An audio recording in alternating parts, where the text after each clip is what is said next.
ফিতনার যুগে যারা ইবাদত করবে, হাজারো ফিতনার ভিতরে সাহাবীরা শোনো, তাদের আমলনামা তোমাদের ভিতরে যারা 50 জন ব্যক্তি আছো, এই 50 জন ব্যক্তি আমি যারা ইবাদত করবে, এই 50 জন ব্যক্তির সওয়াব আল্লাহ রাব্বুল আলামিন সেই জামানা আমার ফিতনার যুগে আমার উম্মতদেরকে আল্লাহ পাক দান করবেন। সুবহানাল্লাহ।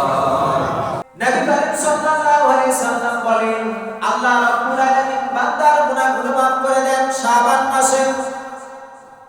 শুধু তাই নয়, আগামী বছরে যে মানুষগুলো দুনিয়া থেকে বিদায় গ্রহণ করবে, আল্লাহ রাব্বুল আলামিনের ফেরেশতারা ওই বান্দার আগামী বছরে যারা মৃত্যুবরণ করবে তাদের নামগুলো লিস্ট করা হয়। আপনারা লক্ষ্য করে দেখবেন, আপনার নসিবে আল্লাহ যা কিছু রাখছে এটা কিন্তু পরিবর্তন করা সম্ভব নয়, ঠিক কিনা বলুন? আপনার হায়াতের ভিতরে আছে 100 বছর, 70 বছর, এটা পরিবর্তন করা সম্ভব নয়। আপনার রিজিকে আছে আপনার 10 টাকা, আপনার এই বছরে আপনি কামাই রুজি করবেন, এটা আপনার পরিবর্তন করা সম্ভব নয়। তবে একটি মাধ্যমে পরিবর্তন করা সম্ভব, নবীজির হাদিস দ্বারা প্রমাণিত, সেটা হলো দোয়ার মাধ্যমে। কিসের মাধ্যমে বলেন? দোয়ার মাধ্যমে আপনার হায়াতের পুঁজিগুলো বাড়ানো সম্ভব, আপনার অভাব অনটনগুলো দূর করা সম্ভব। এই বছরে আপনার নসিবে ব্যবসায় লস আছে, আপনার ব্যবসা লস আছে, আপনি জীবনে একটিবার আল্লাহর দরবারে হাত তুললেন না। আমরা জানি না আগামী কোন সময় আমার বিপদ হতে পারে, মুসিবত হতে পারে, আমি জানি না, এটা আমার ভাগ্যে আছে। কিন্তু কোন বান্দা যদি আল্লাহর কাছে দোয়া করে চোখের পানিগুলো ফেলে দেয়, এমনকি আল্লাহ রাব্বুল আলামিন তার হায়াতের ভিতরে বরকত দান করবেন। সুবহানাল্লাহ। আর ওই ব্যক্তির গত বছরের বাজেট ছিল, ওই ব্যক্তি দুনিয়াতে বেঁচে থাকবে 60 বছর, ওই ব্যক্তি এই বছরের ভিতরে তার এতগুলো কল্যাণ, এতগুলো অকল্যাণ হবে, ওটা কিন্তু লেখা হয়ে গেছে। এখন এই বছরের ভিতরে যদি আপনি আল্লাহর কাছে দুইটা হাত তুলে চোখের পানি ফেলে দেন, আপনার হায়াতের খুশি আল্লাহ পাক যদি বাড়ায় দেয়, কি দেয়? বাড়ায় দেয়।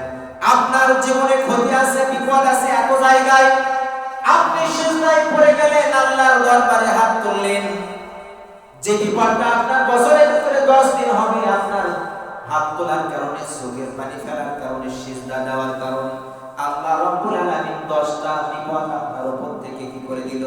মুছে দিল, ডিলিট করে দিল। তাহলে নতুন একটা ট্রান্সফার সময় আপনার জন্য নির্ধারণ হয়ে গেল। আল্লাহ রাব্বুল আলামিনের ফেরেশতারা এই দিনে মানুষের জীবনে, সামনের দিনগুলোতে মানুষেরা কি তার ভাগ্যে নসিবে হতে পারে, কতদিন, কোন দিন, এই বছরের ভিতরে কে কে মারা যাবে, সব কিছু লিপিবদ্ধ করা হয়।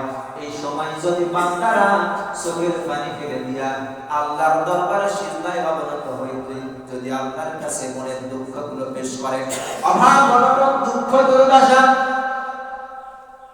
সমাজের ভিতরে কষ্ট, এই কথাগুলো যদি পেশ করে আল্লাহর দরবারে, আল্লাহ রাব্বুল আলামিন বান্দার সব দুঃখ কষ্টগুলো দূর করে দেয়। কিন্তু এই মাস, যে মাসে আল্লাহর দরবারে চূড়ান্ত ফলাফল পেশ করা হলো, সেই মাসে একটা বার আমরা আল্লাহর কাছে সিজদা দিলাম না, চোখের পানি ফেললাম না, তাহলে কি আল্লাহ কি ওখান থেকে এসে আপনাকে বলবেন নিব না কেন? বলবে? বলবে না। এই জন্য আল্লাহর দরবারে নবী করিম সাল্লাল্লাহু আলাইহি সাল্লাম বেশি ইবাদত বন্দেগী করতেন।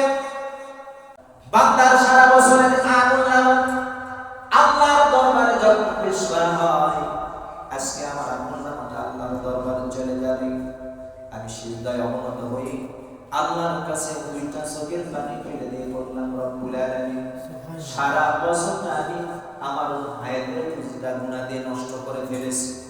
রব্বুল আলামিন, সারা বছর আপনার দেওয়া নিয়ামতটাকে ভোগ করে আমরা আপনার সঠিকভাবে ইবাদতগুলো করতে পারি নাই, শয়তানের ঘরে পড়ে। রব্বুল আলামিন, আজকে আমার সারা বছরের আমলনামাটা আপনার কাছে পেশ করা হবে, আপনি যদি আমাকে আজকে মাফ করে দেন, এমন অবস্থায় যদি আমি মৃত্যুবরণ করি, এমন হতে পারে আমার জান্নাত জাহান্নামের নিম্ন স্তরে হতে পারে। রব্বুল আলামিন, চোখের পানি ফেলে দিলাম, চোখের পানি ফেলে দিয়ে যখন বান্দা আল্লাহর কাছে যখন কাঁদে, আল্লাহ রাব্বুল আলামিন বলেন, বান্দা আজকে তোর আমলনামাটা আমার হাতে চলে আসছে, চোখের পানি ফেলে দিবি, যা যা বান্দা তোর জীবনের গুনাহগুলো আমি আল্লাহ মাফ করে দিলাম। এইজন্য নবীজি বলেন শাবান মাসে আল্লাহ রাব্বুল আলামিন বছরের চূড়ান্ত ফলাফল আল্লাহর কাছে পেশ করা হয়। এই দিনে যদি বান্দা আল্লাহর দরবার চোখের পানিগুলো ছেড়ে দিতে পারে, আল্লাহর যদি মনটা গলাতে পারে, আল্লাহ রাব্বুল আলামিন বান্দার জীবনের গুনাহগুলো মাফ করে দেন। নবী করিম সাল্লাল্লাহু আলাইহি সাল্লাম বলে এটা হলো ফিতনার যুগ। কিসের যুগ? এই হাদিসটা বলেই শেষ করব। নবী করিম সাল্লাল্লাহু আলাইহি সাল্লাম বলে এটা হলো ফিতনার যুগ। ১,৫০০ বছর আগে নবী সাল্লাল্লাহু আলাইহি সাল্লাম তিনি বলেছেন আবার শেষ জামানায় এমন একটা যুগ আসবে, সেটা হলো ফিতনার যুগ। যেটা কিসের যুগ বলেন? ফিতনার যুগ। ওই যুগে মানুষেরা ঈমানটা এমন ধরে রাখা কঠিন হবে, যেমন একটা আগুনের আংটা আপনি হাতে রাখা আপনার পক্ষে সম্ভব কিনা? সম্ভব কি? সম্ভব নয়। নবী করিম সাল্লাল্লাহু আলাইহি সাল্লাম ১,৫০০ বছর আগে বলেছেন, ও আমার সাহাবীরা, সমস্ত সাহাবীদেরকে একত্রিত করে তিনি বললেন, ও আমার সাহাবীরা শোনো, এমন একটা যুগ আসবে, ফিতনার যুগ, যে সময় মানুষদের ঈমানগুলো ধরে রাখা কঠিন হয়ে যাবে। আগুনের আঁচটা হাতে রাখা যতটুকু কষ্টকর, তার চাইতে বড় কষ্টকর তাদের ঈমানটা ধরে রাখা। ওই ফিতনার যুগে আমার উম্মতের ভিতরে, আল্লাহর বান্দার ভিতরে যে সমস্ত মানুষেরা, আমার সেই যে সমস্ত উম্মতেরা ওই ফিতনার যুগে ঈমানটা ধরে রাখবে, ইবাদত করবে, কঠিন পরিবেশের ভিতরে যারা আল্লাহর ইবাদত করবে, হাজারো ফিতনার ভিতরে যারা আল্লাহর গোলামি করবে, ও আমার সাহাবীরা শুনে রাখো, আজকে তোমাদের সামনে আমি সাক্ষ্য দিচ্ছি, তোমাদেরকে উপস্থিত রেখে, সেটা হলো তোমাদের ভিতরে ৫০ জন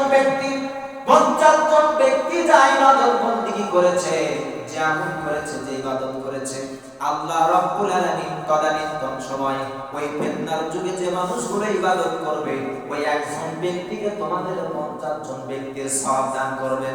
সিঙ্গার মেরে বলেন সুবহানাল্লাহ।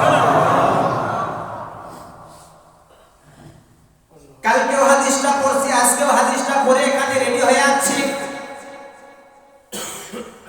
তিরমিজি শরীফের হাদিস, বিশ্ব নবী বলেন ওই ফিতনার যুগে যারা ইবাদত করবে, হাজারো ফিতনার ভিতরে সাহাবীরা শোনো, তাদের আমলনামা তোমাদের ভিতরে যারা ৫০ জন ব্যক্তি আছো, এই ৫০ জন ব্যক্তি আমি যা ইবাদত করবে, এই ৫০ জন ব্যক্তির সওয়াব আল্লাহ রাব্বুল আলামিন সেই জামানা আমার ফিতনার যুগে আমার উম্মতদেরকে আল্লাহ পাক দান করবেন। সুবহানাল্লাহ। কিন্তু ভুল বুঝবেন না, সাহাবীদের মর্যাদা সমতুল্য আমাদের হওয়া সম্ভব নয়। সওয়াব আল্লাহ পাক দেবেন, কিন্তু কিয়ামত পর্যন্ত রাসূলের সাহাবীদের ভুলের পর্যন্ত কোনো মানুষ হতে পারে না। ঠিক কিনা বলেন? এটাও আসলে একটা एग्जांपल উদাহরণ ছিল, কিন্তু সময় নাই। সাহাবী কেরামদের মর্যাদা আল্লাহর কাছে, নবী করিম সাল্লাল্লাহু আলাইহি ওয়াসাল্লাম আকাশের তারকা যেরকম উজ্জ্বল, আমার সাহাবীরা হচ্ছে এরকম একটা তারকার মতো উজ্জ্বল। সুবহানাল্লাহ। তাদের সমতুল্য নাই, কিন্তু ভুল বোঝা যাবে না। তবে সওয়াব পাওয়া যাবে তাদের চাইতে বেশি, কিন্তু তাদের মর্যাদা আল্লাহর কাছে অনেক বেশি। এজন্য